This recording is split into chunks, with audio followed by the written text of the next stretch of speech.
My culture in the River Nile was created by what we today call the Atlanteans. They were basically constant immigrants and emigrants in the world, because they were expelled from every territory that they were living in, and they learned how to expand to the world. And the very old tradition for them was how to sail, how to walk, how to expand. And this kept the tradition of our very early humanity, which was how to walk through the planet, how to learn to follow the stars, how to move on, and how to interpret each one of the places where they were going. The Atlantean culture was all about taking the initiatic path, taking steps towards the reality that could take us to the steps towards our own selves. This is why the masters, our teachers in that culture, taught us how to walk the stars on earth. They said that every temple and pyramid that they were building, it was a representation of heaven here on earth, so we could actually leave the stars in this world. So we can actually go inside the core of these stars, of these worlds outside, and activate their potential within. By that, what they were teaching us is that in the sky, there was an initiatic path that the gods would take in every equinox and solstice. There was this path of the constellations. 12,000 years ago or 15,000 years ago, it was the first initiatic path through the stars that we call today the zodiac. The zodiac is this specific path that conditioned our life, and we interpreted this path in the stars. Today we think that there are constellations affecting us, but actually what it's describing is what is happening to Earth and to the living beings on Earth when those stars are in the sky. By this interpretation, they said that the gods and goddesses, which are these different stars, were teaching us aspects on how to survive or how to deal with what was happening on Earth. So they were guiding us in order to activate potentials of the divine. We understood in that time that everything was one, everything was a whole unique thing that was divided in different parts. So it's like a sun with all these different rays of sun, the different rays of light.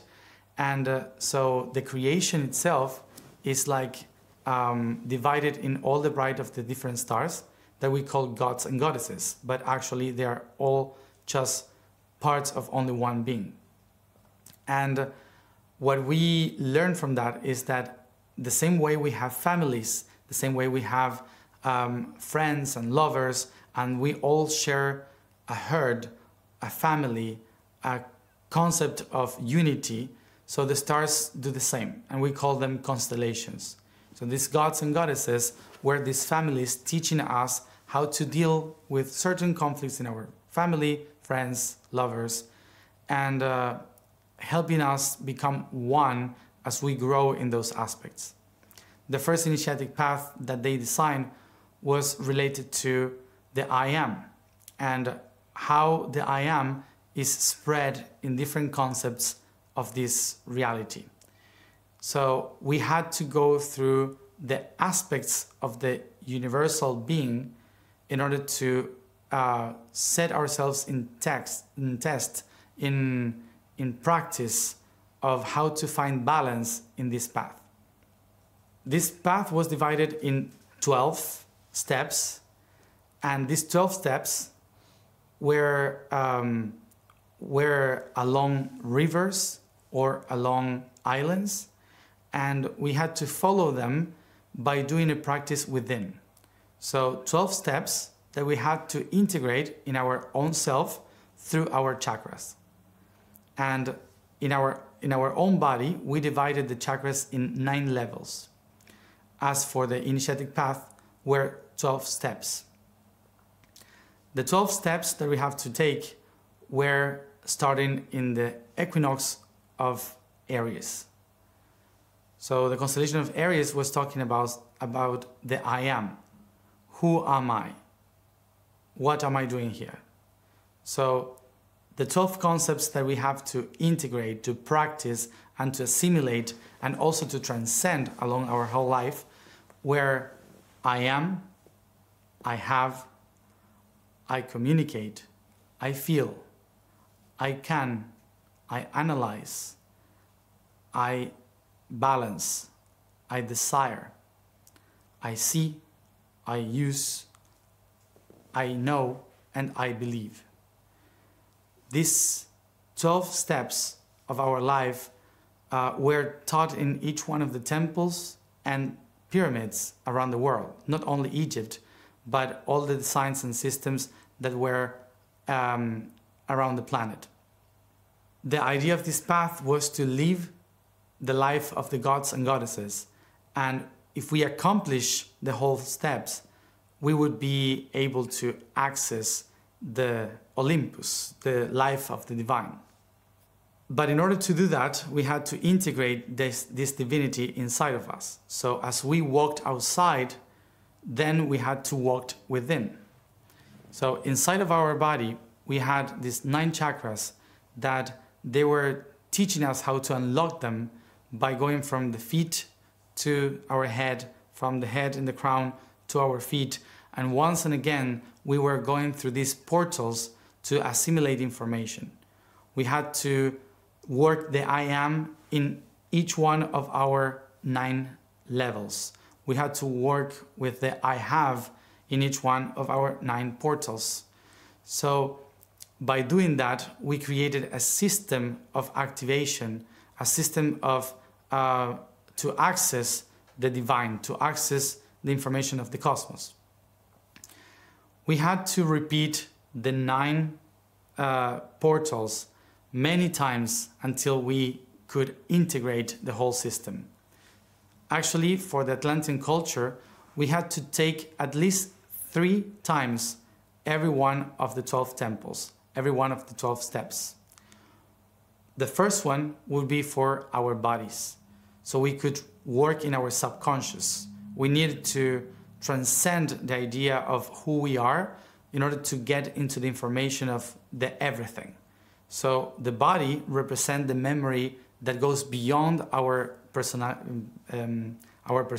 our individual. So we could access the data of our ancestors, the tree of life, the planet, nature, the cosmos. So the first step would be for the subconscious. 12 steps through the 9 chakras that took us to understand the subconscious of our body. The next step that we have to give were the 12 steps of the I am, again, but for our soul, which is the task of the emotion. What energy do we have? How do we move related to others? What is the emotion that we have in each one of our chakras? So going through each one of the 9 steps, we designed the 12, the path of the 12 constellations for the soul, in which we had to relate with other lives, the memory cell, how do we feel, and how do we use the energy and the potentiality that we have inside in order to create in the outside. This one was related to the unconsciousness. So the unconscious was the 12 steps to learn how to handle emotions in our own body. And after that, the last 12 steps path was for the mind, for the spirit. So it worked the consciousness. This consciousness was to discover the spirituality within us, was to discover the information that we keep inside of us, the knowledge, the wisdom that is kept in our insides and that we have to share to others, with others, and to the world. The idea was to unlock the three types of consciousness so we can create a triangle that represents coherence. And once we do that, we can reconnect inside the pyramid with the fourth consciousness, which is the omniscient, which is the divine. So we could connect with all the dimensions through the shape of the tetrahedron, and we could connect with all the divine, with all the existence through every dimension by being coherent in these 3 stages of the 12 steps throughout the 9 chakras of our body, opening each one of the doors that are inside of us.